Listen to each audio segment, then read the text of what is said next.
Tribunnews Pasar 16 Ilir Palembang akan direvitalisasi. Namun revitalisasi Pasar 16 Ilir tersebut masih menimbulkan polemik lantaran para pedagang di Pasar 16 Ilir merasa terzolimi. Berbagai upaya pun telah dilakukan para pedagang mulai dari berdiskusi dengan penjabat wali kota hingga melaporkan ke Ombudsman wilayah Sumsel. Untuk informasi selengkapnya akan disampaikan langsung oleh rekan wartawan Tribun Sumsel. Linda, silakan untuk laporan lengkapnya. Ya, rekan jelas seperti disampaikan tadi bahwa memang revitalisasi Pasar 16 ini masih menimbulkan polemik.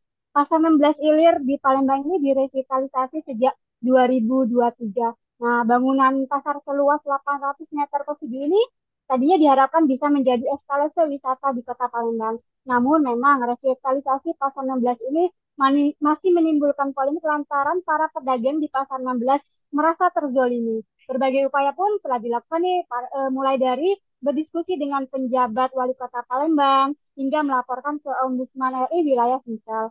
Seperti yang disampaikan Sakina, pedagang di 16 Ilir, ia merasa terzolimi nih lantaran pada saat revitalisasi jualan jadi sepi dan pendapatannya pun tak menentu.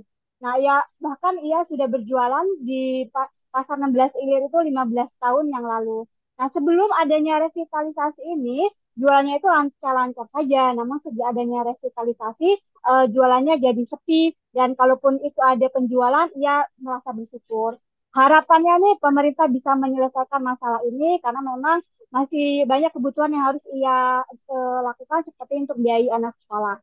Nah, kita juga mewawancarai ketua tim advokasi dari pedagang pasar 16 Ilir, itu Pak Edi yang mengatakan bahwa para pedagang ini tidak menginginkan pasar 16 Ilir ini seperti pasar Cinde. Seperti diketahui pasar Cinde di Palembang ini pasar Cinde juga direvitalisasi. Namun hingga saat ini tidak ada kejelasan kapan selesainya sehingga para pedagangnya pun terlantar di pinggir pasar Cinde. Nah, mereka yang di pasar 16 tidak ingin kejadian serupa terjadi. Dengan dalih revitalisasi, bahwa casingnya saja nih yang baru dibenerin gitu, baru diperbaiki. Namun bagian dalamnya itu masih sama seperti sebelumnya, belum ada perubahan. Nah, menurut Edi sendiri ada sekitar 3.000 pedagang yang terdampak dari adanya revitalisasi ini. Nah, pedagang yang menggantungkan hidupnya ini jualan di pasar ini sekarang harus berjualan di pinggir, di luar gedung gitu ya. Nah, bahkan nih dari PT BCR itu yang ditunjuk oleh Pemkot untuk melakukan revitalisasi sudah mengeluarkan surat kembali pada hari Selasa kemarin pada tanggal 13 Agustus melayangkan surat kepada pedagang untuk segera mengosongkan itu di lantai 3 gedung untuk segera mengosongkannya agar bisa dilakukan revitalisasi di Pasar 16. Untuk itulah hingga saat ini pun para pedagang masih menolak dan melakukan aksi di Pasar 16. Begitu Adila. Baik, terima kasih untuk informasi lengkapnya. Silakan bertugas kembali. Download Tribun X sekarang. Menghadirkan lokal menjadi Indonesia.